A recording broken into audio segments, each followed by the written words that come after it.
जय श्री राधे। बोलिए बांके बिहारी लाल की जय। आज का विषय रखा है चिंतन ही पतन का कारण है। हम लोगों के पतन का कारण, विनाश का कारण विषय चिंतन है और उत्थान तथा अमर पद की प्राप्ति करने के लिए भगवत चिंतन करना पड़ेगा। जब तक मन में केवल विषयों का ही स्मरण रहता है या स्मरण करता है, तब तक पाप ताप से कभी भी छुटकारा नहीं मिल सकता। आप यदि सच में पाप ताप से छुटकारा पाना चाहते हैं, जीवन को पुण्यमय, शांतिमय, उच्च स्थिति, भगवत भाव से युक्त बनाना चाहते हैं, तो आपको भगवान का स्मरण करना होगा। याद रखिए, जो मन भगवान के स्मरण से भरा रहता है, उसके मन में किसी भी कर्म के लिए जो भी प्रेरणा आती है ना, वह विशुद्ध होता है, शुद्ध होता है। उसके अनुसार होने वाले कर्म चाहे देखने में बहुत ही ऊंचा ना भी हो, तो भी वह परम पवित्र और भगवान की पूजा स्वरूप।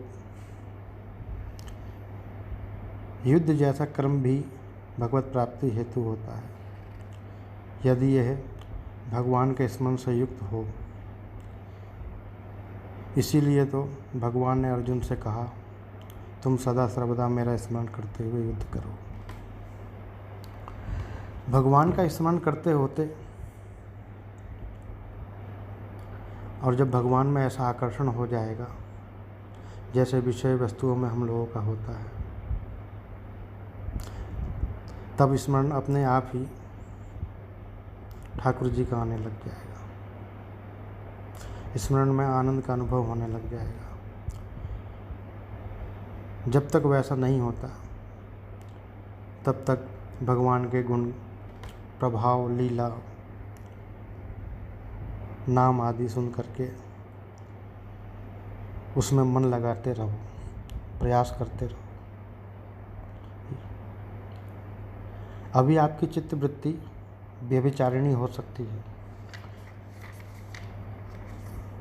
या हो रही है, क्योंकि उसमें भोगों का ही आनंद लेने का मन रखा है और रात दिन वह उन्हीं के स्मरण करता रहता है। भगवान को छोड़कर जो भोगों के प्रति आकर्षण है, यही तो मन का व्यभिचार है।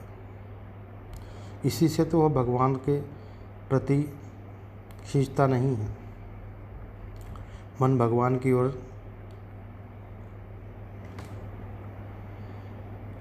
लगाकर चेष्टा करते रहे,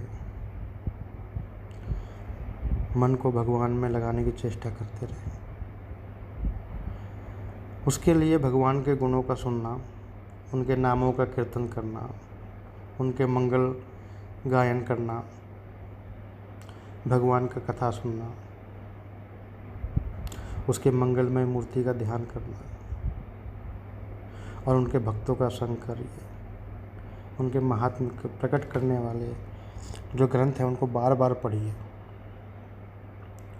हाँ, और एक बार और ध्यान रखिए, इस बीच में भी अपने मन को बार बार आप देखते रहो, वह कितनी देर भोगों का चिंतन करता है और कितनी देर भगवान का। और ये सावधानी पूर्वक करना पड़ेगा। मन बड़ा धोखेबाज होता है, इसलिए आपको सावधान रहना पड़ेगा। आप सोच रहे होंगे कि हम तो भगवान की चिंतन कर रहे हैं, मगर कुछ ही पलों में वो भोगों के चिंतन में रम जाएगा, आपको पता भी नहीं चलेगा। इसलिए बार बार देखते रहो। जितनी अधिक आप मन की ओर देखेंगे, उतनी ही जल्दी वह मन आपके बस में होगा। ज्यों ज्यों वो भागेगा, आप त्यों त्यों उसको खींच कर ला करके भगवान के चरणों में लगाएं। उसके मन में भगवान के सौंदर्य, ऐश्वर्य, माधुर्य, आनंद, शांति, कल्याणमय, मंगल स्वरूप बार बार याद रखो। बार बार मन को लुभाने की चेष्टा करते रहिए। भगवान के मनमोहक समुचित करते रहिए।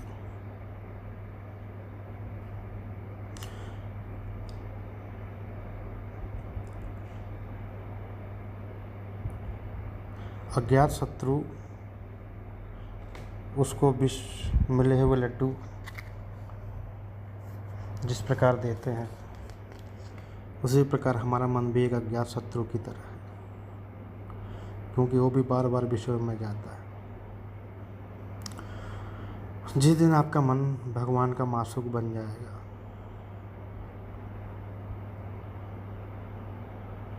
और आपका मन आशिक कि उस दिन सब कुछ आपका हो जाएगा। आपको चेष्टा करते रहना होगा और भगवान की कृपा पर विश्वास करके अपने को बार बार स्वरूप समुद्र में डुबकी लगाने का प्रयास करते रहना होगा। और आप देखिएगा भगवत कृपा से एक दिन आप सफल होंगे। भगवान सदा आपके साथ है। जय श्री राधे, जय श्री श्याम।